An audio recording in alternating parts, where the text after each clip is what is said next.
dimulai tanpa penguatan atau sampai memberikan segala.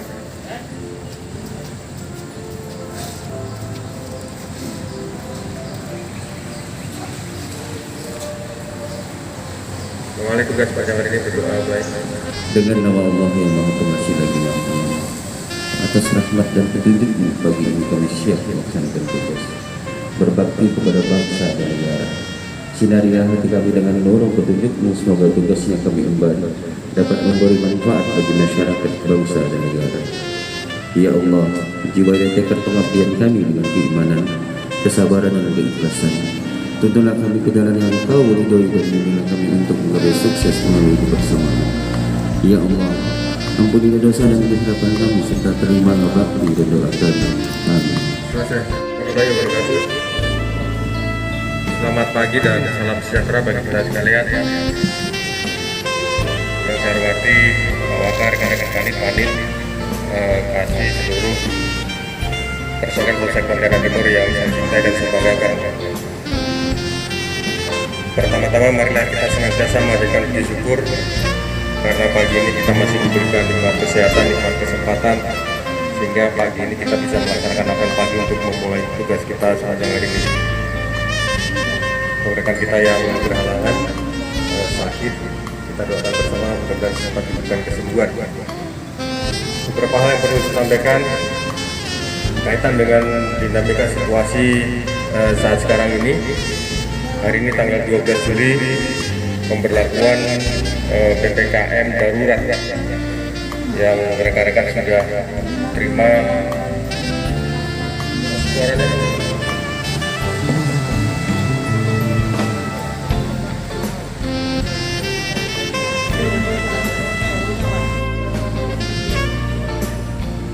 untuk rekan-rekan ketahui bahwa PPKM darurat ini kemudian ada surat perintah untuk pendekatan atau penutupan. Di wilayah kita ada 4 sebenarnya, atau 3 yang Tanjung Hulu, Tanjung Raya, dan Ayam Dadakan. Saat rapat kemarin sebenarnya tidak ada timbul Ayam Dadakan, tapi kenapa kemudian timbul Simpang Ayam Dadakan? Kayaknya ini copy paste seperti yang tahun dulu. Kalau tahun dulu akan ada PSBB kan, nah, PSBB yang lebih ketat kayak semi lockdown gitu, atau di lockdown. Tapi untuk saat sekarang ini PPKM darurat hanya penutupan atau penyekatan untuk memasuki kota Pontianak. Kalau menurut saya kunjungan Batu Layar, Simpang Polda, depan Polsek Ambawang misalnya di situ, menuju di apa tuh Serengas, atau kemudian di Palima. Ini pintu-pintu untuk memasuki kota Pontianak. Tapi apapun itu, karena ini sudah perintah dan sudah di-plotting untuk semua personil, termasuk padel-padelnya di situ. Dan silakan nanti kita bisa menyesuaikan. Lihat situasi, karena kita yang tahu karakteristik wilayah kita. Kalau sekiranya kita menutup di ayam dadakan itu besar resiko atau banyak komplain, ya kita selektif prioritas. Sekiranya orang misalnya dari Tanjung Hulu mau ke Perum Panglima M rumahnya, kita tutup, suruh mutar-mutar, dan lagi itu selektif prioritas. Silakan rekan-rekan bisa melihat situasi yang lebih menguntungkan kepada kita. Satu sisi kita melakukan perintah karena ada surat edaran wali kota, kemudian satu sisi juga kita bisa menjamin situasi Kamtipmas di wilayah kita kondusif. Memang ada beberapa, secara jujur saja, pembatasan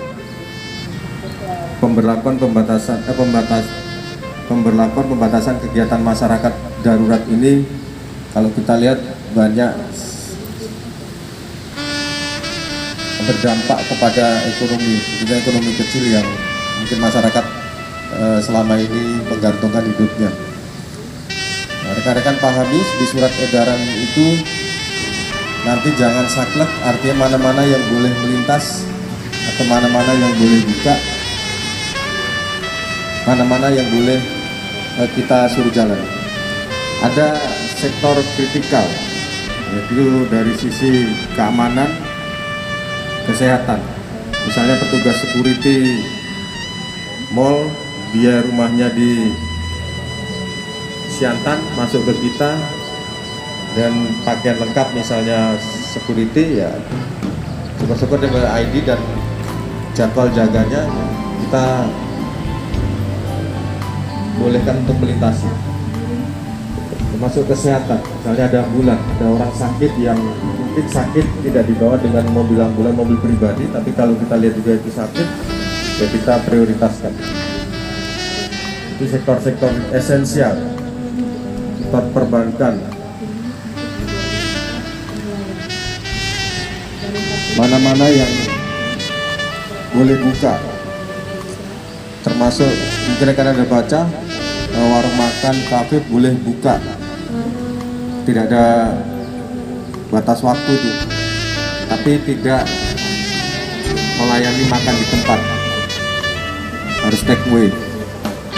Bagaimana supermarket atau Indomaret itu sampai jam berapa Pak? Saya suruh Indomaret jam 20, 10, jam 20. Jadi tidak ada lagi waktu untuk kita memberitahu ke masyarakat. Kunci keberhasilan kita di penegakan surat edaran ini yang pertama yaitu sosialisasi. Kemarin sampaikan Pak Kapolda, kita sosialisasi. Karena kita ini bukan undang-undang. Ya undang-undang aja mungkin masih memerlukan waktu, seperti undang-undang ITE misalnya untuk diundangkan sehingga masyarakat tahu. Lalu surat edaran ini kemarin kita dapatkan dan hari ini kita harus laksanakan. Jadi tidak ada waktu lagi kita untuk memberitahukan, misalnya 1 minggu ke depan akan berlaku. Jadi tidak boleh juga patah semangat. Silakan rekan-rekan yang himbauan Kapolresta kemarin mungkin bertentangan dengan surat edaran yang terbaru itu tidak usah lagi dipasang. Karena kalau kemarin kan warung makan sampai jam 17, jam 20 take away, di atas jam 20 sudah tutup. Sekarang kan tidak ada tuh diatur. Rumah makan, kafe itu bisa buka tanpa menyiapkan kursi. Sektor lainnya yang toko baju, toko sepatu, toko HP, kalau di surat edaran itu tutup. Jadi tidak ada lagi yang buka itu toko baju, toko pakaian, karena itu untuk work from home 100%. Saya juga tidak tahu kalau swasta itu work from home itu digaji per hari enggak. Yang enak adalah sektor-sektor administrasi, seperti bukan pelayanan umum seperti sekretaris daerah misalnya, itu libur. Kalau kita mungkin lindiknya bisa libur. Kita maunya juga work from home, 1 hari libur, 1 hari masuk, itu kita bagi 50% pagi, 50% siang. Tapi tidak ada arahan itu Polri untuk work from home. Jadi hari ini sudah ada plottingan, nanti ada gabungan dari TNI, Angkatan Darat, kalau tidak salah tadi ada gabungan dari batalion, kemudian dari Samapta, dari Perhubungan, dari Kesehatan yang akan bergabung dalam titik-titik penutupan atau penyekatan. Sudah ada banner yang dari Polresta terkait posko PPKM darurat, kemudian ditempel di barier itu juga zona merah, penanganan zona merah itu sudah ada. Silahkan nanti rekan-rekan Padang bisa ambil dan ditempelkan di posko dan di barrier yang untuk lalu lintas yang untuk menghalang jalan itu. Kita lihat surat perintah itu sudah harus mengisi pos penutupan itu. Kita dibagi berapa regu Pak? Sip. Kalau di bawahnya itu bisa dibagi kayak Parit Nanas itu regu 1, regu 2, regu 3. Silakan nanti, 3 regu. Kita tutup atau nyekat? Nah sekarang yang ditutup dari mana ke arah mana? Itu pertanyaannya. Oh, dari siapa itu ada Parit Nanas itu yang lepas itu dari mana? Ya, dari jembatan muncul.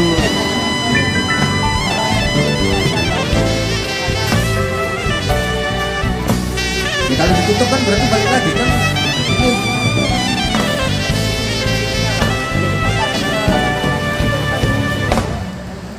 Ya silakan nanti kalau karena itu 24 jam juga. Apakah kita harus 24 jam non-stop juga di situ? Nah, nanti kita lihat apakah kita bagi 2 saja. Ini kan berlaku sampai tanggal 20 Juli pada saat Idul Adha. Kemudian juga untuk masjid-masjid tempat ibadah, maksudnya tempat ibadah itu juga dilarang untuk melaksanakan ibadah di masjid. Artinya bisa dimaksimalkan di rumah. Nah ini juga menjadi tugas berat kalau kita melarang orang beribadah di masjid. Nah ini kemudian harapannya dalam PPKM darurat ini ya, kegiatan masyarakat itu tidak terlihat ramai. Hanya sektor-sektor tertentu yang dibolehkan tadi yang mungkin melakukan aktivitas. Malam minggu kemarin Pak Wakapolda ternyata ada patroli Tanjung Raya yang kemudian di hari minggunya ada perintah Tanjung Raya dan Jeruju untuk diantisipasi malam karena masih kelihatan ramai. Ya, malam minggu ya ramai, nggak malam minggu aja ramai gitu. Tapi kita sudah berbuat malam minggu itu dengan gabungan kecamatan dan Koramil. Itu sekali lagi pahami, kemudian lakukan tugas-tugas ini dengan penuh rasa tanggung jawab. Sekiranya sudah dibagi 3.000 PPKM, ya tolong dilaksanakan dengan penuh rasa ikhlas dan tanggung jawab. Kecuali memang betul-betul sakit, ya silakan rekan-rekan menyesuaikan. Betul sakit, silahkan rekan-rekan menyesuaikan untuk beristirahat. Tidak boleh memaksa juga, apalagi dalam masa pandemi ini sakit dan bekerja. Yang sehat aja kita untuk work from home, apalagi yang sakit. Kita pahami dulu, kita laksanakan dengan harapan pelaksanaan ini bisa, tugas ini bisa kita laksanakan dengan sebaik mungkin. Situasi Kamtipmas khususnya di wilayah kita timur ini bisa kita kendalikan dengan sebaik mungkin sehingga aman dan terkendali. Saya rasa itu aja, mungkin ada tanggapan Pak.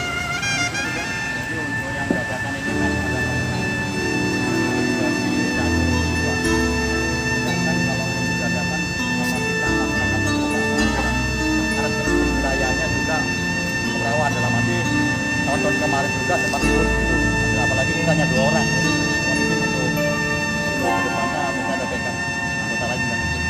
Kalau tidak salah itu ada TNI AD juga itu. Ada 3 orang aja Pak. Ya nanti gini aja Pak, sesuai yang saya sampaikan di awal, selektif prioritas. Sekiranya itu kita menutup itu berpotensi juga mengganggu Kamtipmas. Ya bukan artinya kita kemudian negara ini takut atau kita bagian negara ini takut. Tapi kita lihat kalau itu tidak ditutup juga artinya masyarakat setempat yang mau masuk. Tapi kalau toko-toko baju itu sudah kita sampaikan untuk tidak buka, ya saya rasa juga sepi. Silakan kalau memang itu ya di selektif prioritas Pak, karena kita sudah di plotting di situ. Ini sebenarnya jujur saja ayam dadakan tidak masuk dalam penyekatan atau penutupan dalam rapat-rapat kemarin. Apalagi mungkin karena ada kopi paste yang dulu pernah ada ternyata begini, jadi mengumpulkan masih begitu dan berubah nama-nama pasal. Terus rekan-rekan Babin silakan nanti komunikasi dengan lurah masing-masing selaku duduk tugas di tingkat kelurahan supaya masyarakat itu paham dengan surat edaran wali kota yang terbaru itu untuk toko-toko yang tadi disampaikan, toko baju, toko olahraga, toko HP tidak boleh buka sampai dengan tanggal 20. Bengkel boleh 50% dari kapasitas pegawai. Kalau tidak ada timbangan sadar harganya, mudah-mudahan kita dimudahkan untuk melaksanakan tugas ini dan kita selalu berterima kasih